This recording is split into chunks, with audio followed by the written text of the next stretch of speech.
You see, Yosef, most folks believe the rumours that Jaren was there at Crowstump, but truthfully, he was deep in the Fangwood slaying spiders.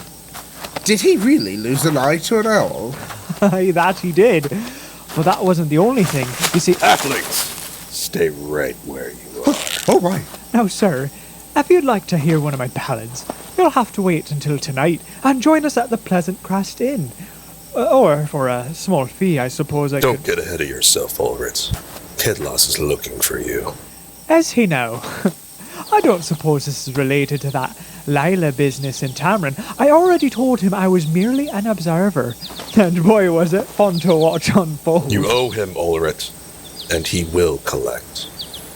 You're coming with me to Thane's Solitude. I'll pass. That place is always too dreary.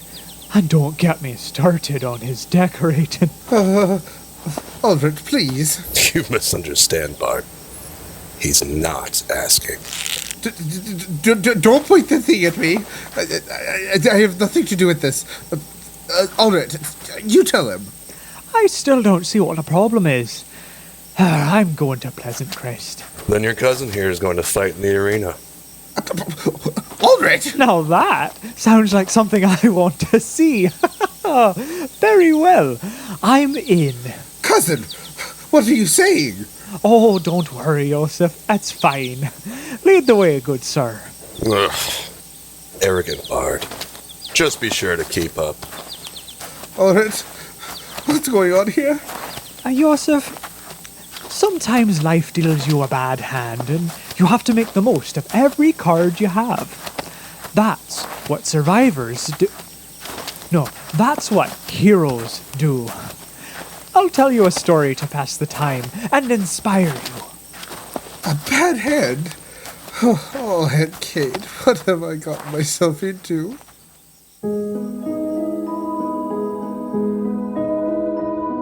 Last we heard from the heroes of Phaendar. They were deep underground in a network of troglodyte tunnels. As they continued exploring the depths, they came across another room with crystals along the walls. A small, gem-like scorpion creature was clawing at the rocks, until it fixed its gaze on the haversack Nyari was carrying. Excitedly, it scurried towards her, leaping up to grasp the bag. Nyari scampered around the room, hollering at her companions to help her. Orin was beside himself. Theros awkwardly approached, unsure of what to do. Aiden strode forward to aid her, but the creature was quick. It pulled an item or two from the haversack, displeased, and tossed them aside. Thoroughly frustrated, Nyari struck the creature, and it retaliated. Finally, Orin demanded Nyari surrender the bag, and he dumped its contents onto the cave floor.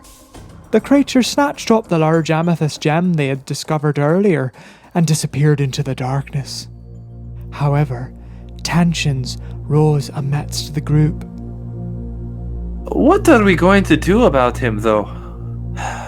If we are going to have everyone from Phaendar come here, he can't be here. It's funny how you had no qualms about killing anything else in these caves.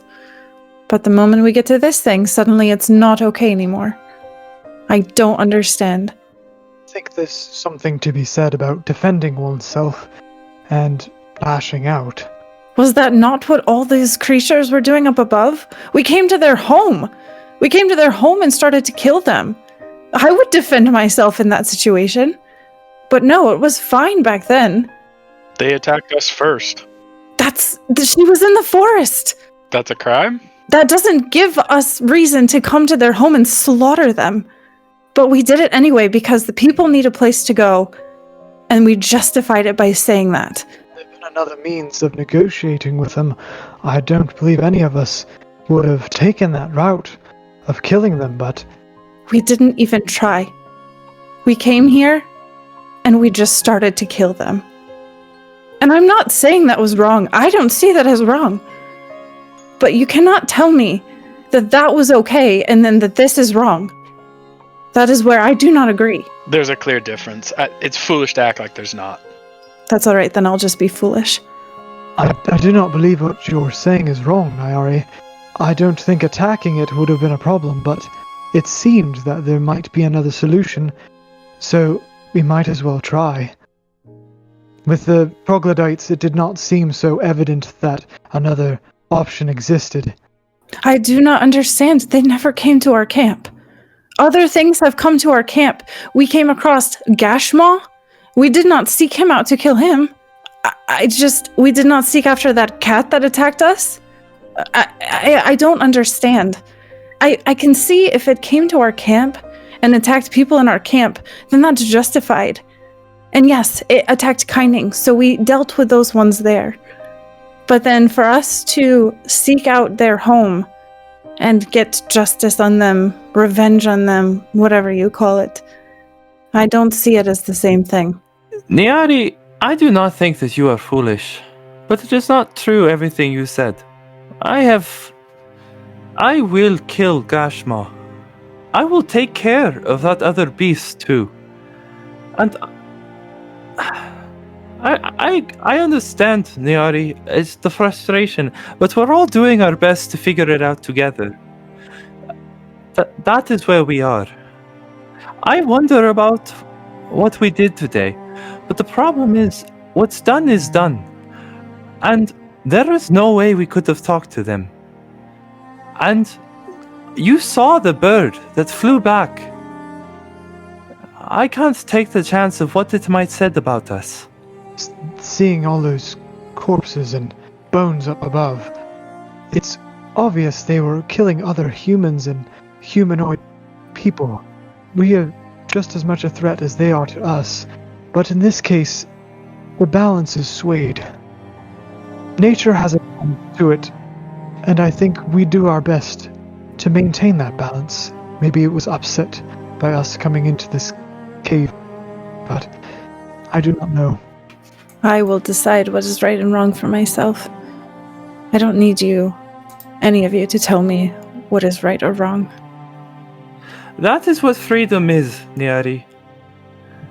But if we want to work together to ensure that life for Nirmathis, then that means we have to set aside our own freedoms, I think. And that hurts, Nyari. I don't want to do that either.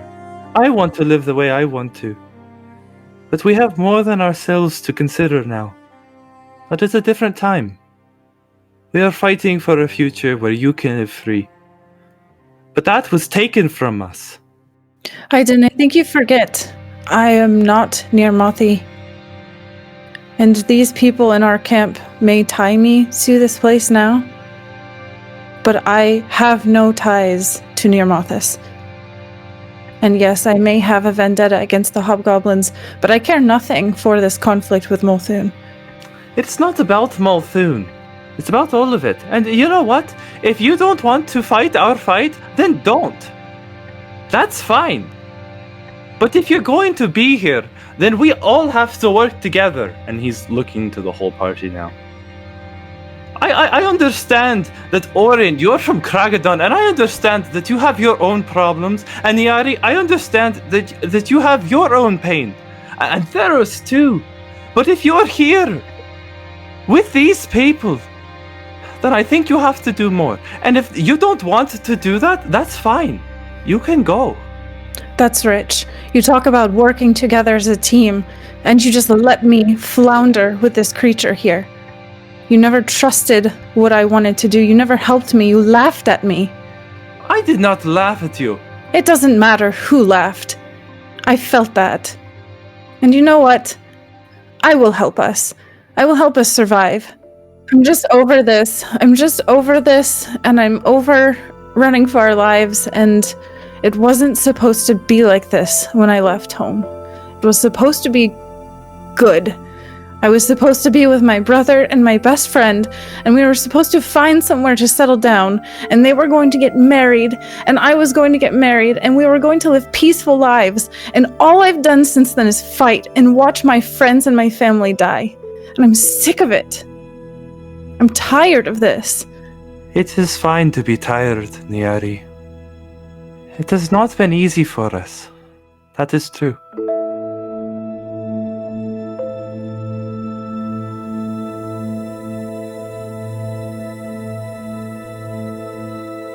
their spirits burdened and weary, they trudged on, opening a set of massive doors. To their dismay, they discovered it was full of troglodytes, including the real Den Mother. Swords and clubs clashed, spells were slung. The Den Mother assaulted our heroes with an onslaught of magic. One by one they traded blows, and one by one both sides went down. Aiden collapsed, Orin was struck. Theros managed to revive Aiden before also falling unconscious. Soon the only ones still standing were Nyari, Aiden, Volus, and the Den Mother.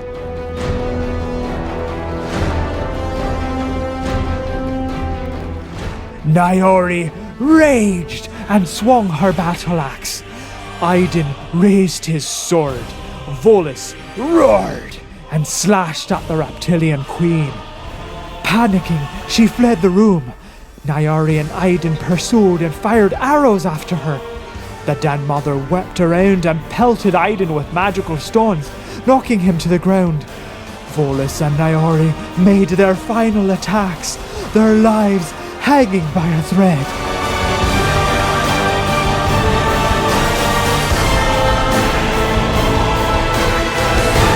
Finally, the Mother Troll lay defeated, and all was still once more.